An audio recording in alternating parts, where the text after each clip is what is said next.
नमस्कार दोस्तों, स्वागत है आपका हमारे YouTube चैनल IFC नॉलेज के मुख्य समाचार दिन भर की बड़ी खबरों के वीडियो में। दोस्तों इस वीडियो में आपको देखने को मिलेगी मोदी सरकार के गरीबों के लिए निकाली गई शानदार स्कीम की योजना की जानकारी। इसके अलावा यहाँ पर आपको मानसून से जुड़ी अपडेट, क्रिकेट जगत की अपडेट, कोरोना वायरस वैक्सीन समेत तमाम बड़ी खबरें। तो दोस्तों इस वीडियो को ज्यादा से ज्यादा लाइक और शेयर करें। तो सीधे चलते हैं पहली बड़ी खबर की ओर। कोरोना महामारी की तीसरी लहर को लेकर एम्स के डायरेक्टर रणदीप गुलेरिया ने कहा, कोरोना की तीसरी लहर अगले 6 से 8 हफ्तों में आ सकती है। जी हां दोस्तों, भारत में कोरोना अगले 6 से 8 हफ्तों में फिर से तीसरी लहर के साथ दस्तक दे सकता है। एम्स के प्रमुख डॉक्टर रणदीप गुलेरिया ने यह आशंका व्यक्त की है। उन्होंने इस बात के संकेत भी दिए हैं कि तीसरी लहर से बचा नहीं जा सकता।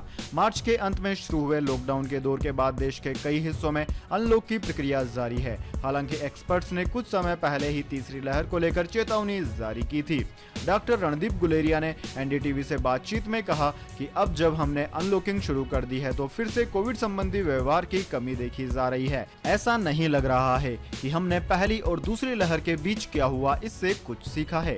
फिर से भीड़ जुटनी शुरू हो गई है, लोग एक साथ मिल रहे हैं, लेकिन ऐसा अगले 6 से 8 हफ्तों में हो सकता है या शायद इसमें थोड़ा और समय भी लग सकता है। उन्होंने कहा कि यह इस बात पर निर्भर करता है कि हम कैसे कोविड संबंधी व्यवहार को निभा रहे हैं और भीड़ से बच रहे हैं।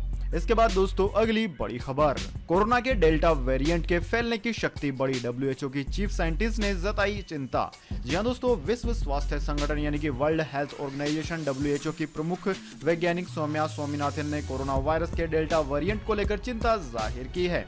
शुक्रवार को उन्होंने कहा कि वायरस का यह रूप पूरी दुनिया में प्रभावी हो रहा है। WHO की तरफ से डेल्टा स्ट्रेन को वेरिएंट ऑफ कंसर्न में शामिल कर लिया गया है। यह वेरिएंट सबसे पहले भारत में ही पाया गया था। साथ ही इसे देश में दूसरी लहर का भी जिम्मेदार माना जा रहा है। दोस्तों पत्रकारों से बातचीत के दौरान स्वामीनाथन ने कहा कि अब फैल रहे वेरिएंट के कारण पूरी कोरोना वायरस स्थिति गतिशील है। उन्होंने बताया कि अपनी विशेष रूप से बड़ी फैलने की स्थिति के चलते डेल्टा वेरिएंट विश्व में सबसे ज्यादा असर डालने वाला वेरिएंट बनने की राह पर है। इसी बीच दोस्तों खबरें आ रही हैं कि इंडोनेशिया में स्वास्थ्य कर्मियों के बीच डेल्टा वेरिएंट के खिलाफ सिनोवैक वैक्सीन का असर सीमित है।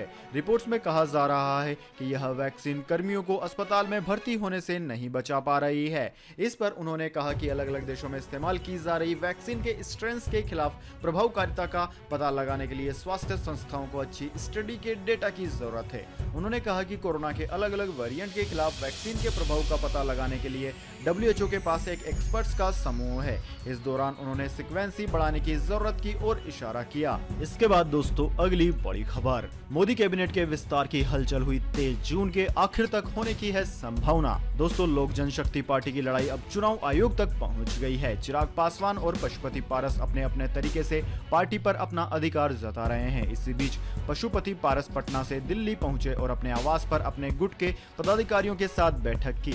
दिल्ली पहुंचने पर ABP न्यूज से बात करते हुए कहा कि चिराग पासवान अब पार्टी के अध्यक्ष नहीं है, इसलिए उन्हें बैठक बुलाने का अधिकार ही नहीं है। सूत्रों की माने तो LJP की अंदरूनी लड़ाई को आगामी केंद्रीय कैबिनेट के विस्तार से जोड़कर देखा जा रहा है।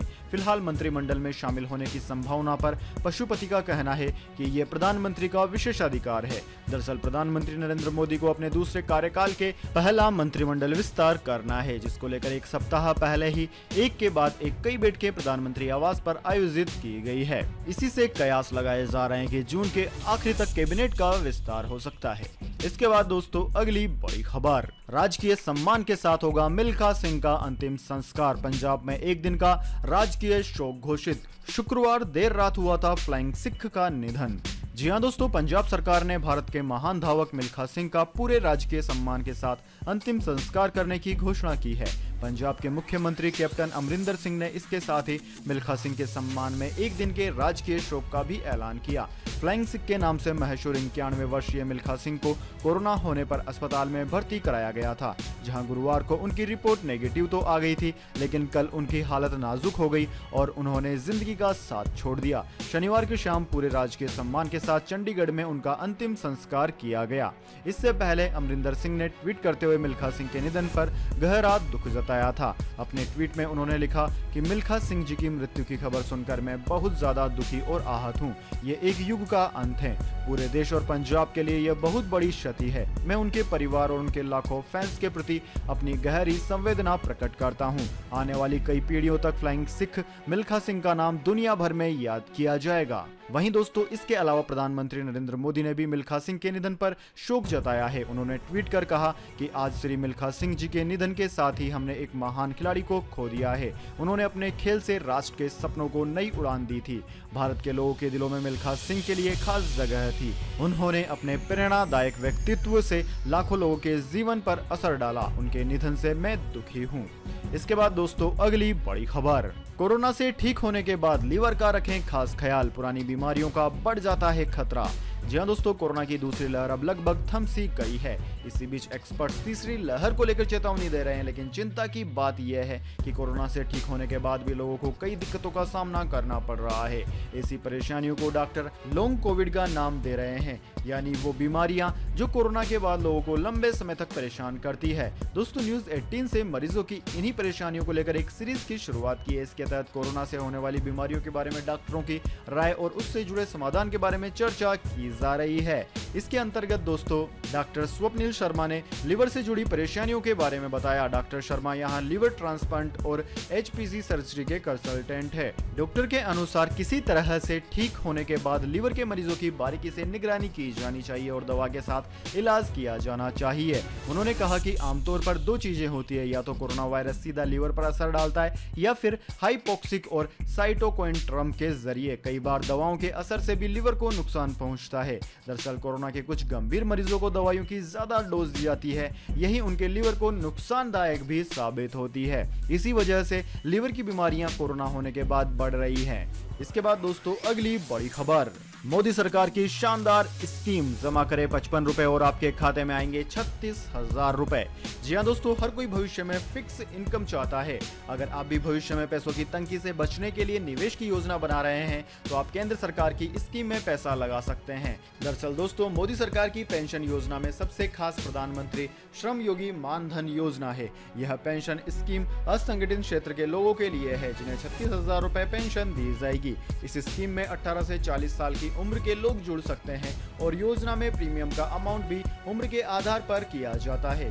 36,000 रुपए मिलने वाली सालाना पेंशन हर महीने 3,000 रुपए के हिसाब से दी जाएगी। इस योजना का फायदा 36 राज्यों और केंद्र शासित प्रदेश को मिल रहा है। इसके लिए 3.52 लाख कॉमन सर्विस सेंटर भी है। दोस्तों, अगर आप इस योजना का लाभ उठाना चाहते हैं तो आप किसी भी जन सेवा केंद्र में जाकर अपना PMSYM खाता खुलवा सकते हैं। योजना में आवेदन करने के लिए आपके पास आधार कार्ड और बैंक पासबुक जैसे जरूरी दस्तावेज अवश्य होने चाहिए। प्रधानमंत्री श्रम योगी मानधन योजना में खाता खुल जाने के बाद आवेदन के लिए श्रम योगी कार्ड भी जारी किया जाता है।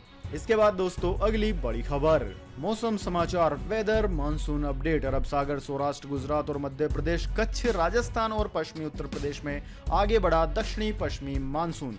जी हाँ दोस्तों, दिल्ली में आंशिक तौर पर बादल छाए रहने और गरज के साथ बौछारें पड़ने का अनुमान मौसम विज्ञान विभाग ने बताया है। वहीं उत्तर प्रदेश में बारिश की गतिविधियां बढ़ने के आसार हैं, साथ ही साथ मानसून भी आगे बढ़ सकता है। उधर दोस्तों, नेपाल में लगातार हो रही बारिश से बिहार की नदियां उफान पर नजर आ रही है। बाढ़ जैसी स्थिति कई जिलों में बनी हुई है। वहीं झारखंड, बंगाल अगले 3 दिन में और भारी बारिश का सामना करेगा, जबकि दिल्ली, पंजाब समेत अन्य हिस्सों में मानसून को पहुंचने में अभी 4 से 5 दिन और लग सकते हैं। दरअसल दोस्तों, दक्षिण पश्चिमी मानसून की उत्तरी सीमा आज 19 जून 2021 को बाड़मेर, भीलवाड़ा, धौलपुर, अलीगढ़, मेरठ, अंबाला और अमृतसर तक पहुंची है।